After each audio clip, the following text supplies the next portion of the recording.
is about community. From our relationship with players to the big dynamic events that citizens work together to complete. We love group content and missions that allow players to work together to achieve a goal. But for our group specifically, you do have to wonder, well, now our crew is assembled, and in a universe as big as StarCitizen, who knows what trouble they could run into? So let's find out what they're going to face. Now, they're heading to the planet Monarchs, which is in the pyro system. So without further ado, let's find out what they're up to.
Oh, that was cathartic. Absolute cinema as far as I'm concerned.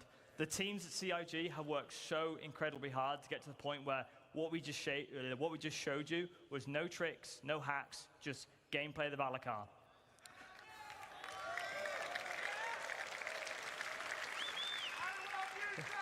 I love you too, Groncy. I want to give a huge thank you to all the people who put in a lot of work to get to the point where what we just showed you is gameplay. As you can imagine, all of that is work in progress. We have some good polishing to do on it, and we didn't want to hold it off. We just wanted to give you an honest view of where we are. That was from a build last week, so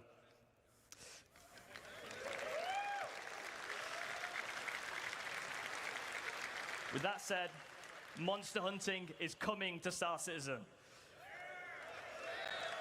And the best part was starting off this epic series of fights with the infamous Valakar, who some of you may remember from 2016. This absolute monster of a creature is 300 meters long and sees your light fighters just as puny little ants. You're going to need to assemble your quickest and most nimble pilots to dodge the Valakar's ranged attacks, as well as your fastest drivers to bait out the Valakar from the surface, as it's the only way to bring this mighty creature out of the ground is by disturbing the surface with a ground vehicle. But how does the Valakar stack up to our crew? Well, unfortunately, the Valakar stats don't really fit on the screen due to being so powerful. But for some context, it's around 150 times harder to kill than an Aegis Avenger Titan. But to be fair, it's most likely to kill you. So how does it do that?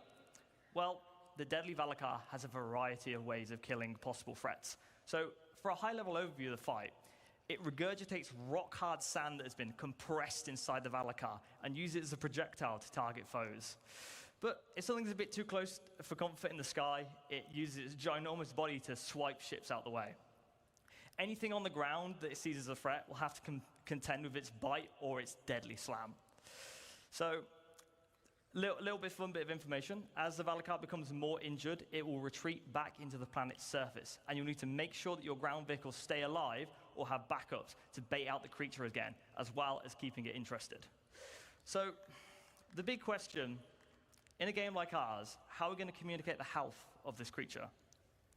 Well, things being physicalized is at the heart of StarCitizen, and we know how much of a large fight the Apex Valakar is, and we need to communicate that in a diegetic way. So you'll see here the Valakar's health from 100% to 1%.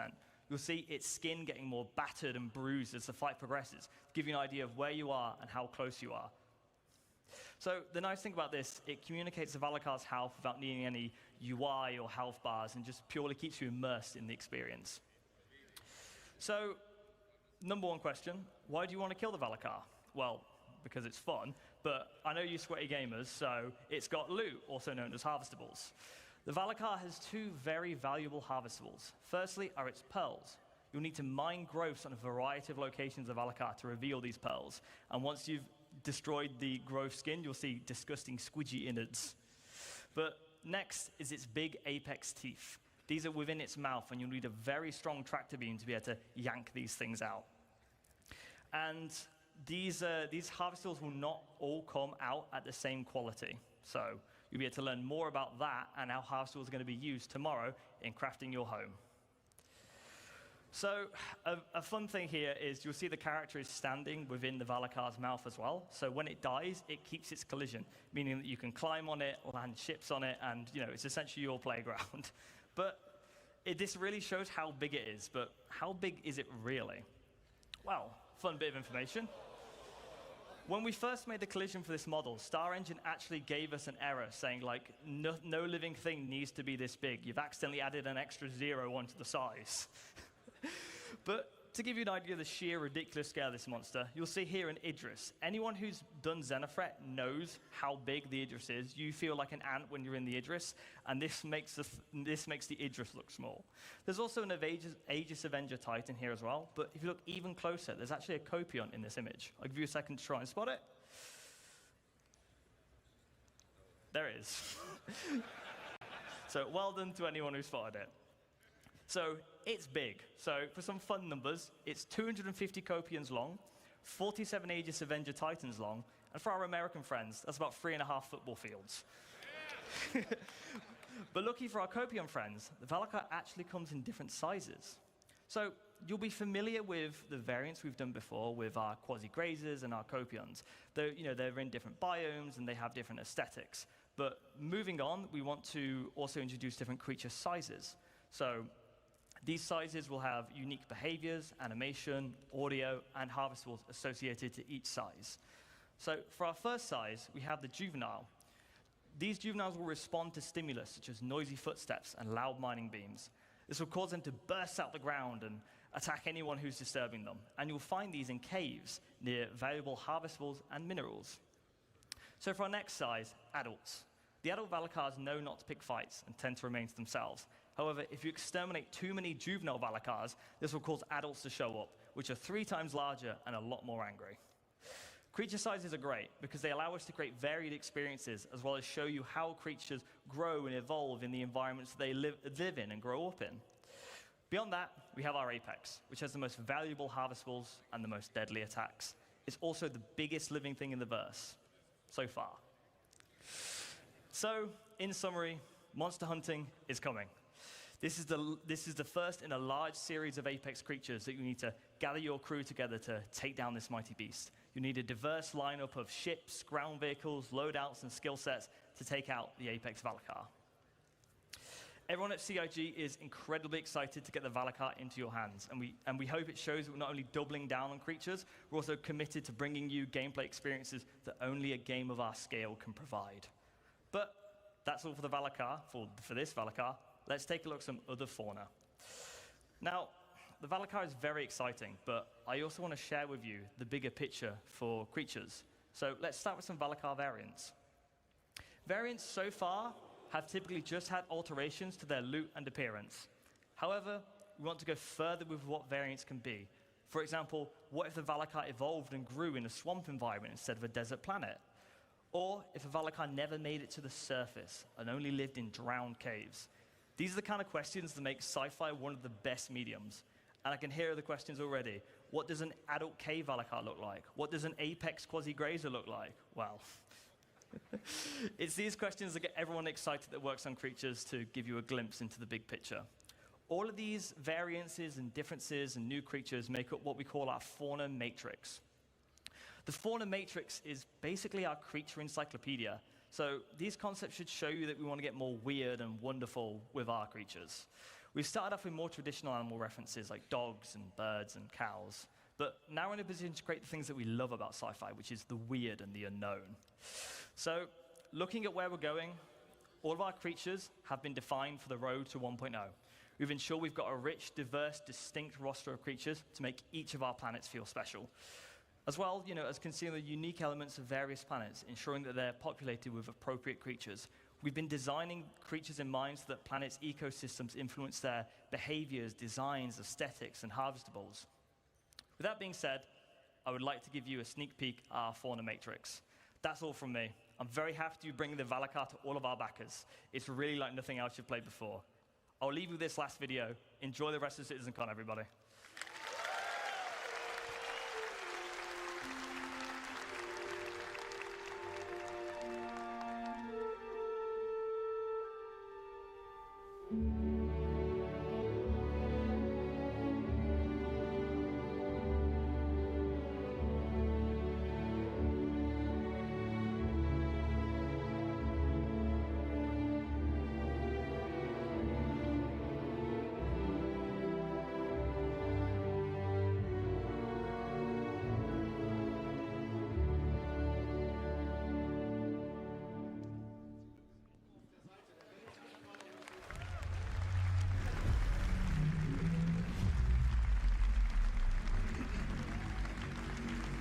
Hello, everybody. Did I say it wrong? I did. Yeah, you okay. did. I did. It's good. I still didn't get it. One day. Thanks, Jared. Hello, everyone. Wonderful to see you all. Thank you for coming out. Did you guys see that worm? Really cool. All right.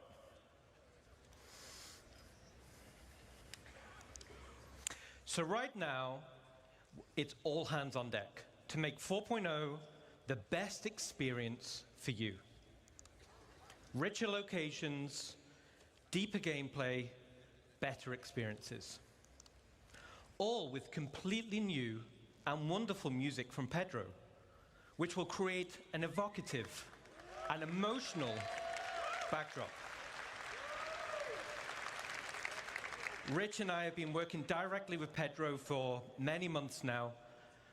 Beautiful music awaits. But today, I'm going to talk to you about what's beyond Pyro. So let's strap in and we'll take a look. My name's Ian. I'm the creative director for StarCitizen. And let's start by looking up into the stars and saying hello to an old friend.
Awesome. All right.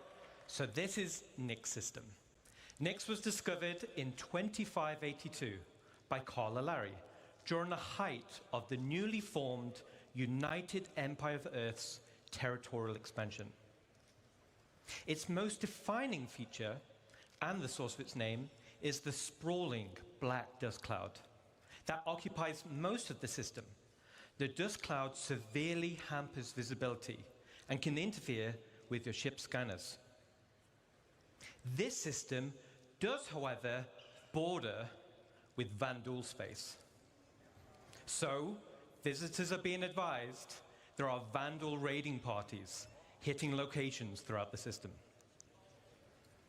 But, despite this, a small community has formed in the system, and this is on an asteroid in the belt between Nix 2 and Nix 3. And this asteroid is called Delmar.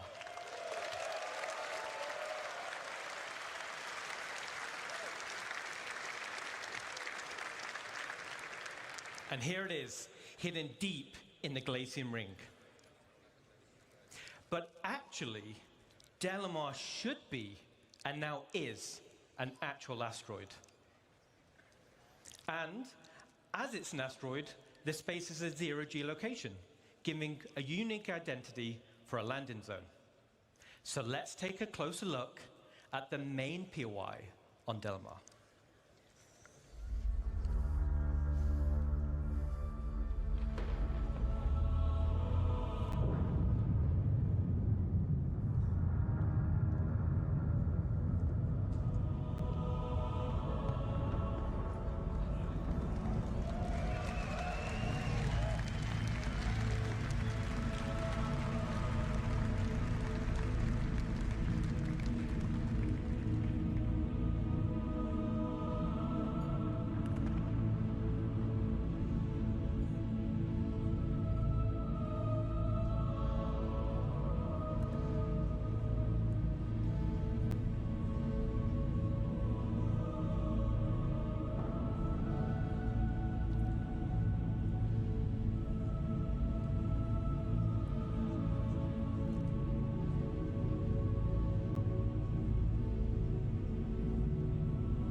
All right.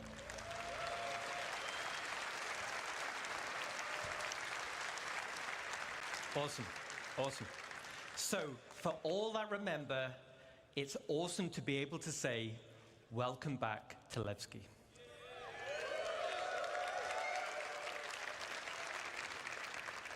And for new players, let me tell you why it's a cool place. This used to be an old mining facility, which was mothballed and then abandoned. There is an internal network of abandoned tunnels and mine shafts, and these are now populated with refugees, fugitives, and criminals. This is also the home to the People's Alliance, who you'll be doing some work for. And as Levski was made some time back, it needed to be updated so that it can fit into current gameplay features and systems and mission loops. So let's take a look at the first update, and that is to the hangars and landing services.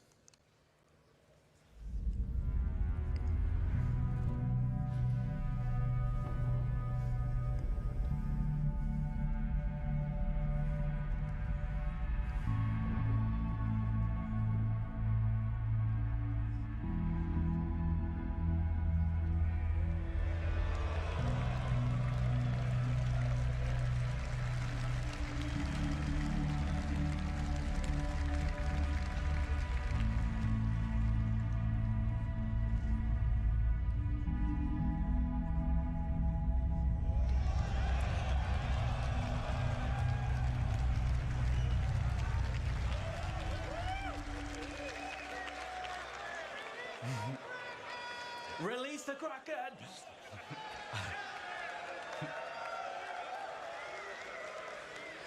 All right, cool.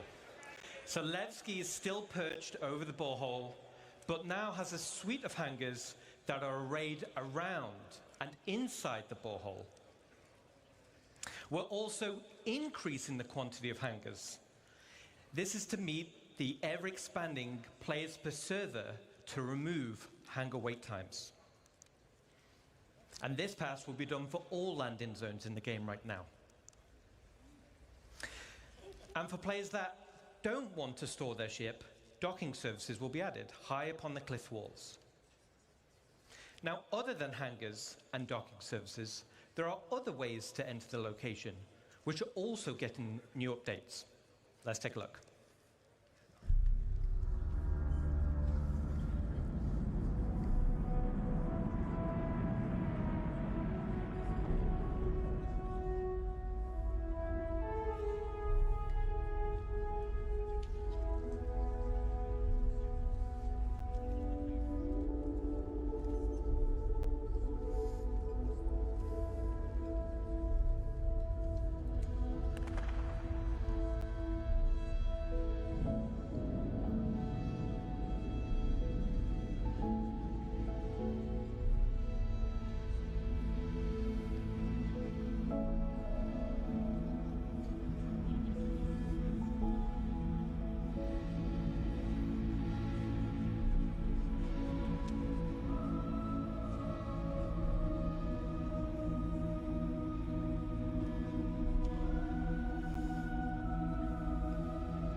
All right, awesome.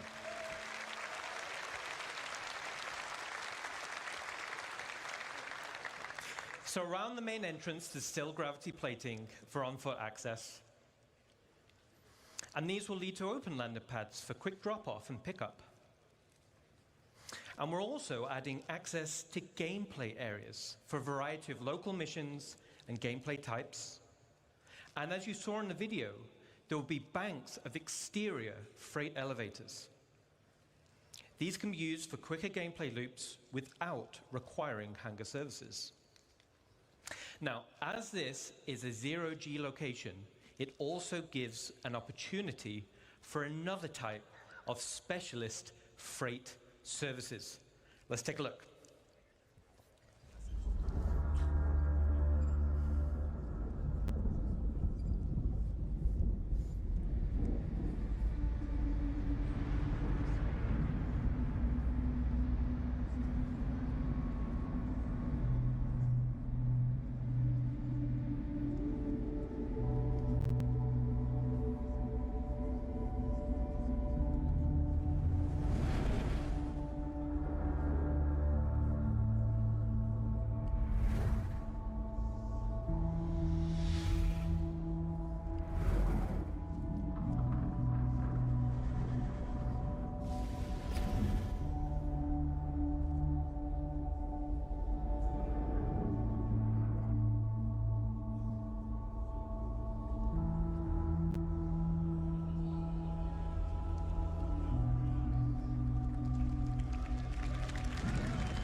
All right, so first off, now the borehole goes all the way through the asteroid, which is awesome to fly through.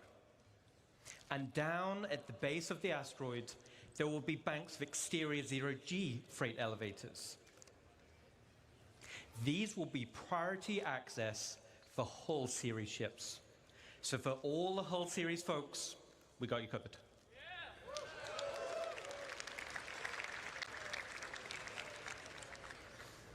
The same functionality is also coming to space stations in both Stanton and Pyro.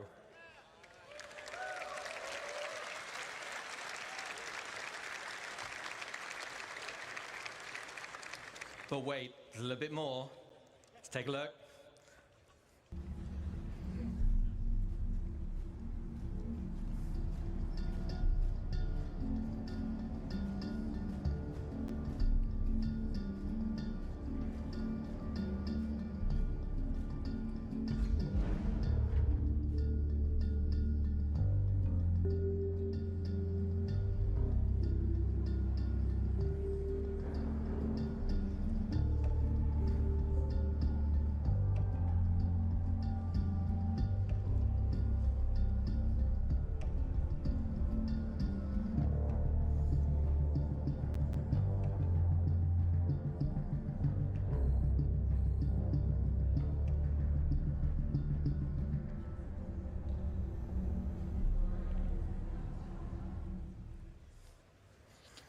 All right, cool.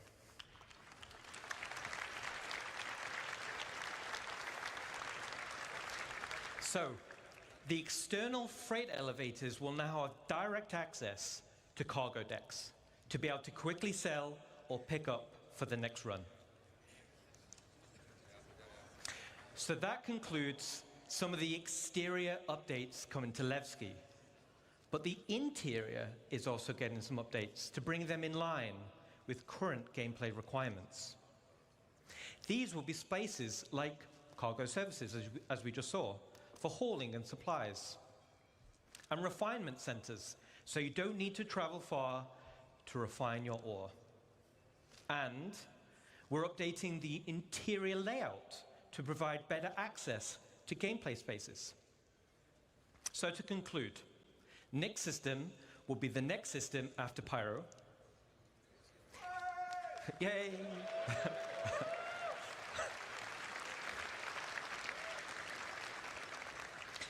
Delamar is now a physical asteroid with a zero-G play space.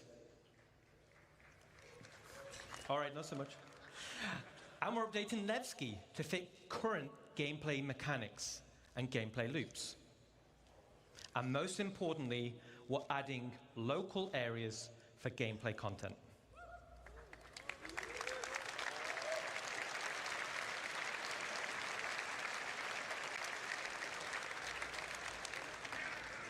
Now, speaking of gameplay in landing zones, let's leave Levski for now. And let's jump to Rainy Arcop, which is missing the most gameplay spaces right now. So we're continuing the Building Interior initiative. We're adding additional districts to landing zones, which are gameplay focused. These gameplay areas will interweave with the landing zone, but ultimately will be independent. So for Area 18, let me introduce you to the Municipal Works. And this will be split into two locations. The actual Municipal Works, which will be an open world sandbox area for all players, and the lower Municipal Works, known locally as the Depths, which will comprise of several instanced levels. So, how do I get to the Municipal Works? The Municipal Works is accessible in multiple places in Area 18. Some will be available to everyone, and some you'll need to unlock with mission progression. As an example, here's a map of Area 18 Central. And as I said, there'll be various access points throughout the landing zone, and some will be easier to access than others. These access points will lead to transit systems, taking you deep into the underbelly, eventually reaching the Municipal Works. And the Municipal Works will have spaces like maintenance, filtration, and the sewer network, which is what we're seeing here. It's a very exotic place. So down here, it's an open world sandbox for you and other players, very similar to contested zones in pyro stations. It's an area to do local missions, like exploration, repair, or even pest control. But the main purpose is provide access to the depths. And these will be instanced areas. So, what is an instance area? Well, an instance area works in the same way as an instanced hangar. And as the name says, it's a separate space for you and your group. But why do we want to do this? This gives us the ability to create tailored missions that will provide a mixture of content like combat or exploration or puzzle gameplay, and fundamentally allows us to design challenging, meaningful content.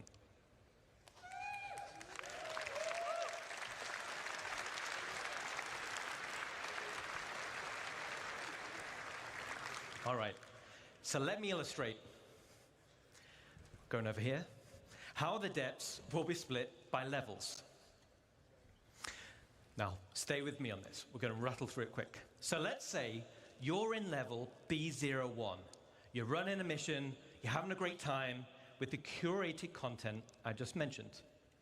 But down here, you'll have to do a variety of content over a period of time and over multiple play sessions.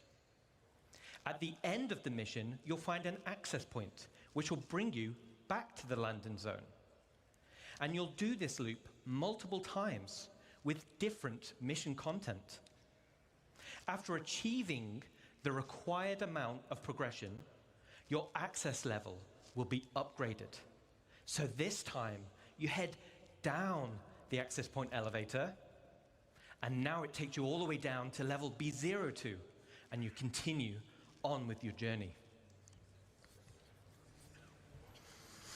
Now this is your new area with different mission content, new rewards, and a new access point back to the LZ. The same as B01, you'll do this loop multiple times. And you guessed it, Eventually, you'll get access to level B03, and we continue deeper. With each level you unlock, you access new areas for new mission loops. You'll access new, more challenging curated content and access better and better rewards. And this is what will form progression-based content.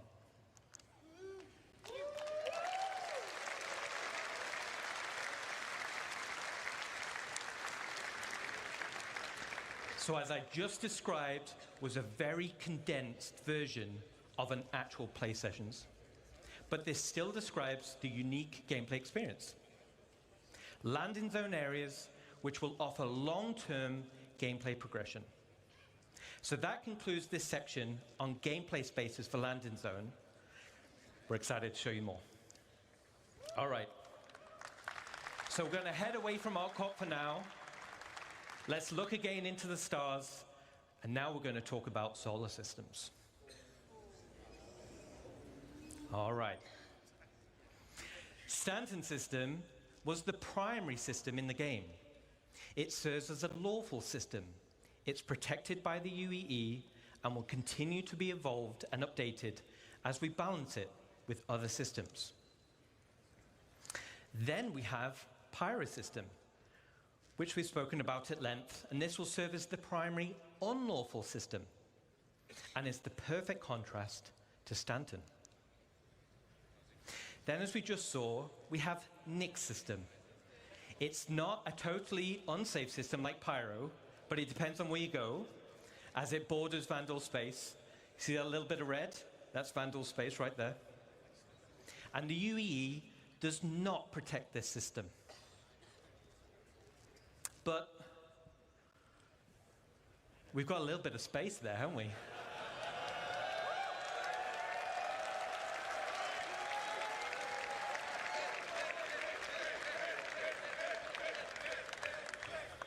All right. I thought you were saying click system then. I'm like, well, I'm not sure about that one. All right. But we've got a bit of room at the bottom, so it would be a shame not to fill it in with something, right? So if we get a big cheer, we'll reveal the system. You ready?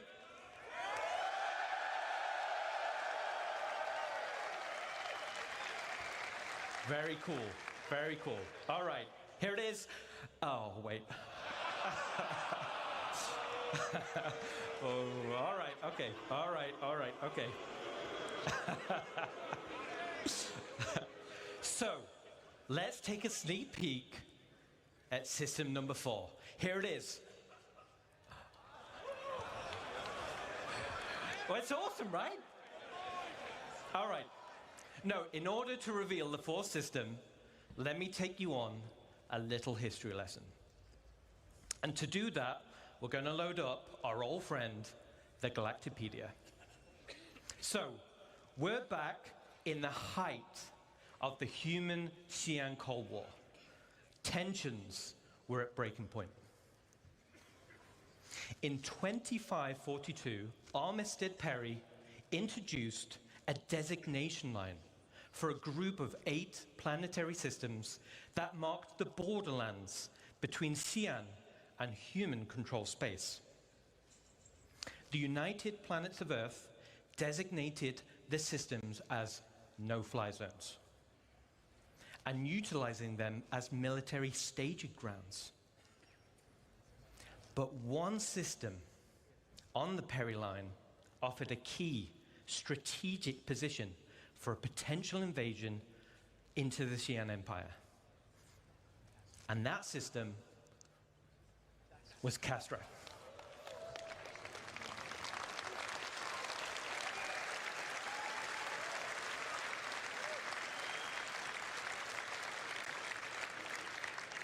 But luckily for us, war was averted, the Perry-Line Pact was signed, which was a peace treaty between the now UEE and the Xi'an Empire, so the Cold War ended. The systems of the Perry-Line were divided up between humans and Xi'an, and fast forward back to present day, humans and the Xi'an enjoy a more prosperous relations, and everyone's cool. So, the 4th system will be Castra.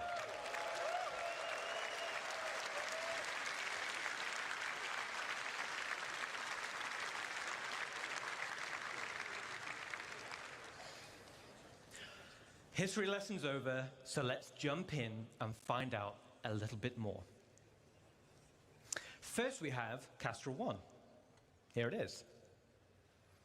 Castra 1 is a dead, coreless planet because it's too close to the sun to be terraformed for human habitation. So instead, the UEE Navy used Castra 1 for target practice, giving it the nickname of Bullseye.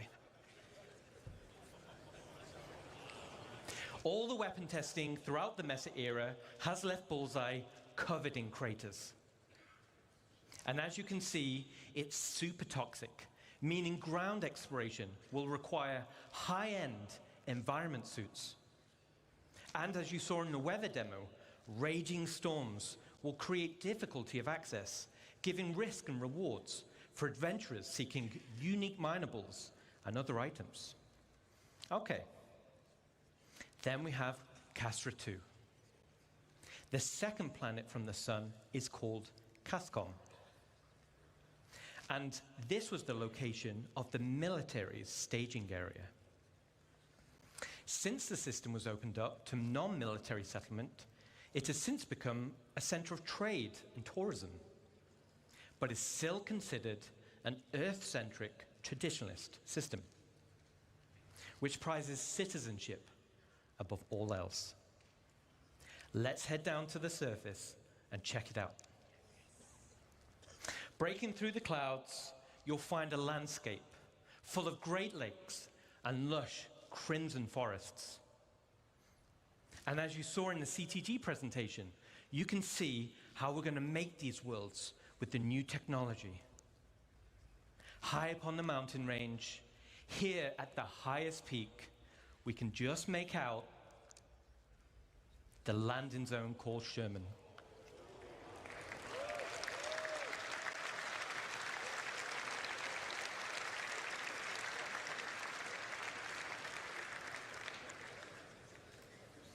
Which is fondly known by its residents as the island in the sky. Sherman is currently in pre-production, but I wanted to take the opportunity to show at least a sneak peek. Let's take a look.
Awesome. Let me take you through some of the areas of Sherman you just saw. The dominant landmark you see in the center is Spaceport Ulysses, named after the mountain Sherman is sitting on. This is where they staged the bombers that were on active rotation, waiting on any sign of any aggression. But now it's mostly a commercial spaceport. The Navy still has an air base here, but it's a great place to see some big ships of the UEE. Commercial hangars are located inside the main trench, and even though this is a converted from a naval base, it still has an impressive military flavor. And speaking of military flavor, the original AOV-9s anti-orbital cannons are still present around the defensive walls, with most of them being decommissioned once it became a civilian city. Over to the left of the spaceport is the Sparrows Industrial Park, home to the sprawling cargo yards and manufacturing plants. The Sparrows has evolved from its days as a military supply and munitions depot into a bustling and modern industrial park. To the right side of the spaceport is Fort Riggs, which originally used to house the Army when Sherman was used as a staging point for a potential ground assault of the Xi'an Empire. Since the area was decommissioned, it has now been turned into a business park and is the governmental center of CASCOM, with the Governor's Council headquarters located here. As this base was built during the Mesa era, as humans were expanding their borders, this introduces a new architectural style for humans. Between the First Travarian War on one front and the Xi'an Cold War on the other, a new style called Henoism arose, with an emphasis on prefabrication and fortification. The designs were robust, durable against warfare and harsh enemies and harsh environments. And from all the locations we just saw, high up on the upper wall, you can see the commercial district, and specifically the Ansel shopping complex. Situated high above the sprawling main base below, the Ansel area originally served as the command center to Sherman's military operations.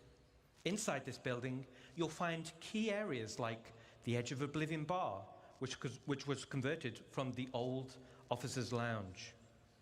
You'll also find Eckhart Security Headquarters, and you'll find the Mercenary Guild headquarters. The other areas in the commercial district include the OPA towers for habitation. That's the building on the left. And on the right, it's the Imperial Sherman Infirmary. There's also the Reeves Military Museum, where you can experience the history of humanity's military and the role that Castra has played in keeping the Empire safe. And finally, we have Overlook Point, which is the name of the vantage point and park situated in front of Central Command, which has the best view overlooking the landing zone. So that's a quick overview of some of the key areas of Sherman. I think it's devastatingly beautiful, with a rich history and unique mood and vibe.